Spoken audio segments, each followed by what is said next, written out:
दोस्तों नमस्कार, मैं सौरभ गोस्वामी। माफिया किस तरीके से काम कर रहे हैं संगठित होकर, ये किसी से छुपा हुआ नहीं है, खास तौर से ललितपुर जिला प्रशासन से। लेकिन ललितपुर जिला प्रशासन की क्या मजबूरियां हैं कि इन माफियाओं के गलेवान तक हाथ नहीं पहुंच पा रहे हैं।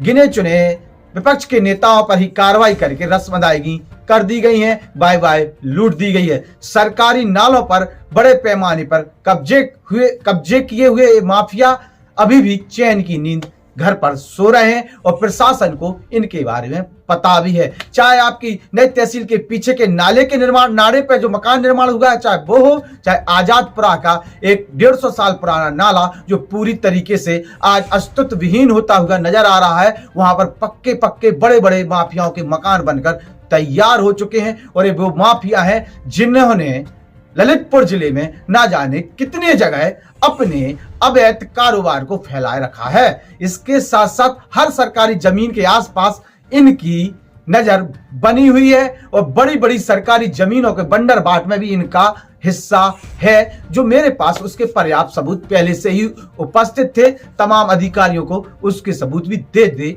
चुके हैं, लेकिन अभी तक किसी भी प्रकार की कोई कार्रवाई नहीं हुई है। दोस्तों एक प्रकरण आपके सामने रखना चाहता हूं। आप सोचिए कि आपके यहाँ के जिलाधिकारी हो, चाहे एडीएम हो, चाहे एसडीएम हो, चाहे तहसीलदार हो, किस तरीके से काम करते हैं। दूसरी चीज, रजिस्ट्रार जो होता है, जहां कहीं की रजिस्ट्रियां होती हैं, वहां पर किस प्रकार का खेल चल रहा है, वो भी आपके सामने कुछ बातों के माध्यम से रखना चाहता हूं। ललितपुर आजादपुरा वार्ड नंबर 14, एक 150 साल पुराना नाला इस वार्ड में उपस्थित है।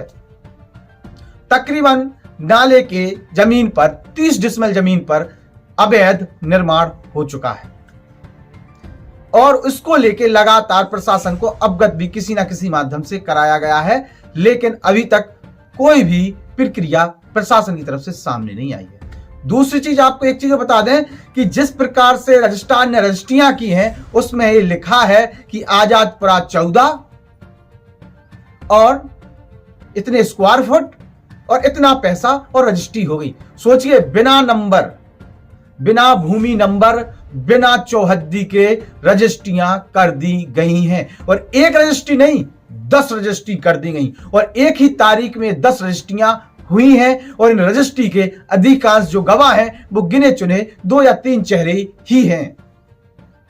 सोचिए, आजादपुरा में जिन व्यक्तियों ने जमीन खरीदी है, ना तो उनके पास जमीन का नंबर है कि इस नंबर पर उन्होंने जमीन खरीदी है, ना चौहद्दी है कि इसके बगल में, इसके पास में, इस चौराहे पर यह खरीदी है, और लाखों रुपए दे दिया है। उस समय वहां के जो रेट की अगर हम बात करें, जो व्यवहारिक रेट है लोगों के बीच के, तो 3000 स्क्वायर फीट हैं। अब सोचिए, एक व्यक्ति के नाम 1000 स्क्वायर फुट, किसी के नाम 600 स्क्वायर फुट, किसी के नाम 800 स्क्वायर फुट, किसी के नाम 550 स्क्वायर फुट। उस हिसाब से आप 3000 स्क्वायर फुट के हिसाब से आप उसका एवरेज निकाल सकते हैं।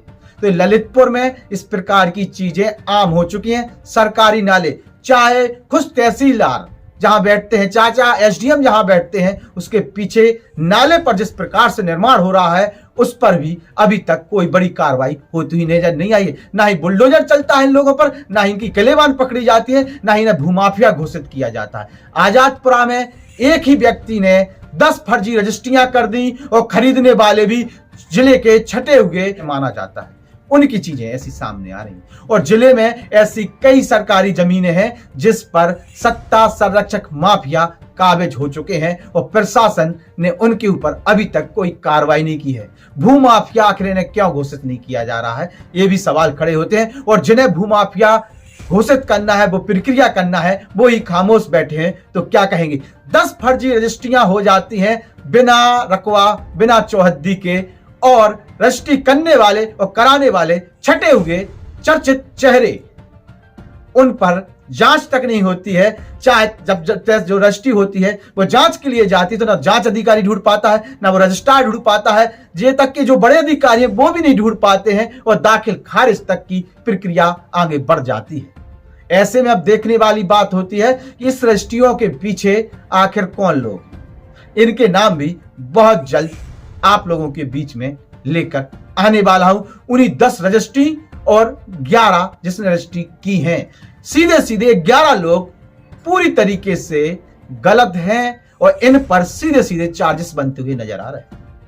लेकिन अधिकारी हैं कि कार्रवाई करना ही नहीं चाहते हैं। आखिरकार क्या मजबूरी है, ये समझ में नहीं आता है। सत्ता संरक्षक माफियाओं के आगे प्रशासन की मजबूरियां खुले तौर पर दिखती हैं जब कार्रवाइयां नहीं होती हैं। नमस्कार।